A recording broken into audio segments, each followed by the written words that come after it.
Hello friends, I am Dr. Rina and welcome back to my YouTube channel Dr. Rina Economic Studies। आज हम mathematical economics का next topic integration करेंगे with example and graph. इसकी previous classes में हमने किया set, sequence, series, function, differentiation and economic application of differentiation with according to UGC syllabus and previous year papers. So let's begin today's session. Integration क्या है? Integration है inverse operation of differentiation. Integration inverse operation है differentiation का। जैसे हम differentiation में rate of change find out करते हैं, डिफरेंशिएशन का यूज रेट ऑफ चेंज को फाइंड आउट करने के लिए किया जाता है, स्लोप को फाइंड आउट करने के लिए किया जाता है। ऐसे इंटीग्रेशन का use net area find out करने के लिए किया जाता है। जैसे अगर हमें मार्जिनल एनालाइज गिवन है, मार्जिनल कंसेप्ट गिवन है और टोटल कंसेप्ट निकालना है, तो हम किसका यूज करेंगे? इंटीग्रेशन का।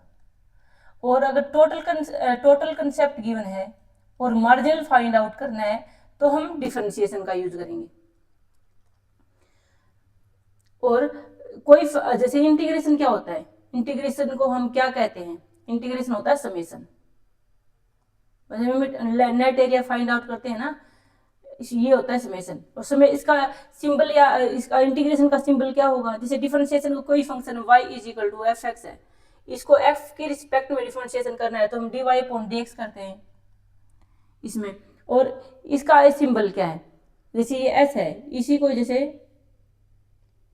समेशन में पहले s आता है ना, तो इसका सिंबल भी क्या है? ये s की शेप का ही है। और अगर कोई फंक्शन है उसका हम पहले डिफरेंशिएशन करते हैं, डिफरेंशिएशन के बाद इंटीग्रेशन करेंगे तो हमें ओरिजिनल फंक्शन फाइंड आउट होगा।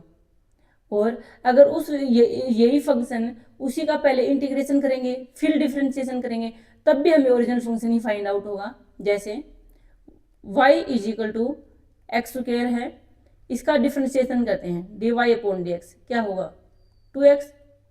अब ये 2x है, इसका एक्स स्क्वायर का डिफरेंशिएशन 2x कैसे हुआ? इसको हमने प्रीवियस क्लासेज में डिटेल में समझा है, आप इसको वहां से देख सकते हैं। अब ये 2x है, इसका हम इंटीग्रेशन करेंगे।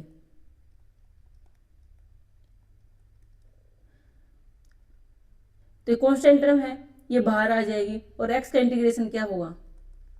2x की पावर 1 है तो 1 प्लस 1, इसमें जैसे डिफरेंशिएशन में पावर में 1 माइनस होता है, इसमें ऐड हो जाता है और डिवाइड बाई 1 प्लस 1, तो 2x स्क्वायर डिवाइड बाई 2, तो क्या फाइंड हुआ हमें? X square.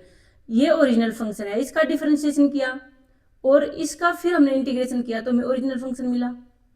ऐसे ही अगर y इज इक्वल टू ये फंक्शन है एक्स स्क्वायर, इसका हम पहले इंटीग्रेशन करते हैं तो क्या होगा? ये एक्स स्क्वायर प्लस 1। और इंटीग्रेशन को हम डिटेल में नेक्स्ट क्लास में समझेंगे, इसके सभी रूल्स फॉर्मूलाज को डिटेल में with example MCQ PYQ next class में डिटेल में करेंगे। तो x की क्यूब डिवाइड बाई 3। अब हम इसका डिफरेंशिएशन करेंगे, x की क्यूब डिवाइड बाई 3 का डिफरेंशिएशन करेंगे हम। तो ये 1 डिवाइड बाई 3 कॉन्स्टेंट है और ये भी हमने डिटेल में प्रीवियस क्लास में समझा था कि अगर ऐसे गिवन है तो हम उसका डिफरेंशिएशन कैसे करेंगे। आप वहां से अगर देखना चाहो तो देख सकते हैं। तो x की क्यूब है तो 3 आगे आ जाएगा, x की 3 माइनस 1, तो क्या होगा? 1 divide by 3 multiply 3 x square. हमारा आंसर कितना हुआ? X square. ये फंक्शन है, इसका अगर हमने पहले इंटीग्रेशन किया, इंटीग्रेशन से हमें ये मिला, फिर हमने इसका डिफरेंशिएशन किया तो हमें ओरिजिनल फंक्शन फाइंड हुआ। एक्स स्क्वायर का पहले इंटीग्रेशन किया, ये फाइंड हुआ, और फिर हमने इसका डिफरेंशिएशन किया तो फिर से एक्स स्क्वायर मिल गया। इसीलिए कोई भी फंक्शन है उसका पहले डिफरेंशिएशन करते हैं फिर इंटीग्रेशन करते हैं तो ओरिजिनल फंक्शन ही फाइंड आउट होता है। और अगर पहले इंटीग्रेशन और डिफरेंशिएशन करेंगे तो भी हमें ओरिजिनल फंक्शन फाइंड आउट होगा। अब इसके करेंगे टाइप्स ऑफ इंटीग्रेशन। अब टाइप ऑफ इंटीग्रेशन में क्या है? इंटीग्रेशन के देखिए 2 टाइप है, इनडेफिनेट इंटीग्रेशन और डेफिनेट इंटीग्रेशन। इनडेफिनेट इंटीग्रेशन में हम ये सिंबल है इसका, इसमें हम कांस्टेंट टर्म सी यूज करते हैं। ये सी क्यों यूज करते हैं इसको हम डिटेल में समझेंगे। और डेफिनेट इंटीग्रेशन में हम सी यूज नहीं करते क्योंकि इसमें लिमिट गिवन है, और ये लिमिट है इसकी वजह से ये कांस्टेंट टर्म को कैंसिल कर देता है। इसीलिए डेफिनेट इंटीग्रेशन का हम use area under curve find out करने के लिए यूज करते हैं, नेट एरिया फाइंड आउट करने के लिए यूज करते हैं। जैसे अगर हमें net change between limit a and b अगर फाइंड आउट करना है तो ये लिमिट गिवन है इसमें, तो हम डेफिनेट इंटीग्रेशन का यूज करेंगे। और जब हमें मार्जिनल कंसेप्ट गिवन है, मार्जिनल गिवन है और टोटल कंसेप्ट फाइंड आउट करना है तो हम इनडेफिनेट इंटीग्रेशन का यूज करेंगे, और इसमें साथ में इसके सी का यूज जरूर करेंगे। इसको भी हम डिटेल में समझेंगे। जैसे y is equal to x square एक फंक्शन है, y is equal to x square -3, y is equal to x square +4, y is equal to x square +10। ये 4 फंक्शन है, इनका हम डिफरेंशिएशन करते हैं dy अपॉन dx। तो क्या होगा 2x आएगा। ये सेकंड फंक्शन है, इसका भी अगर डिफरेंशिएशन करेंगे तो भी 2x आएगा, क्योंकि इसमें कांस्टेंट टर्म गिवन है, कांस्टेंट का डिफरेंशिएशन हमेशा 0 होता है।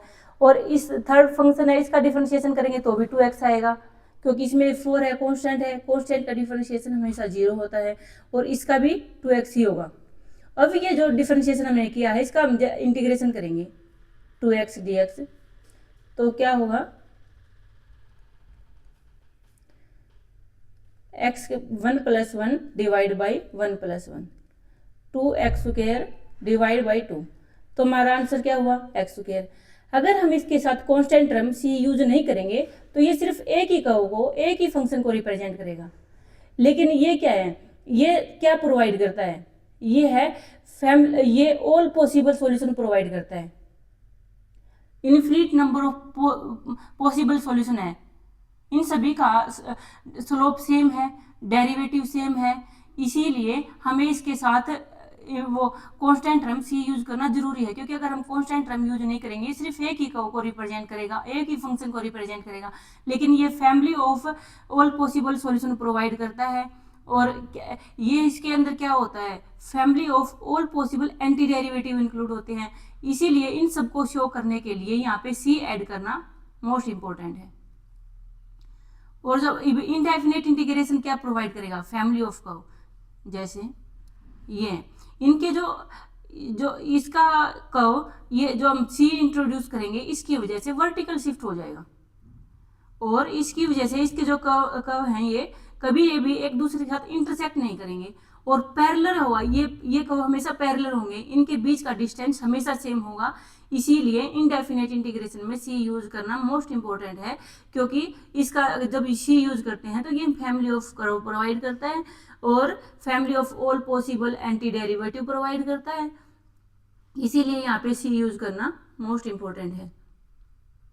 अब है इन दोनों में डिफरेंस देखेंगे हम। इनडेफिनेट इंटीग्रल के लिए इस सिंबल का यूज करेंगे, डेफिनेट के लिए लिमिट गिवन है तो हम लिमिट मेंशन कर देंगे।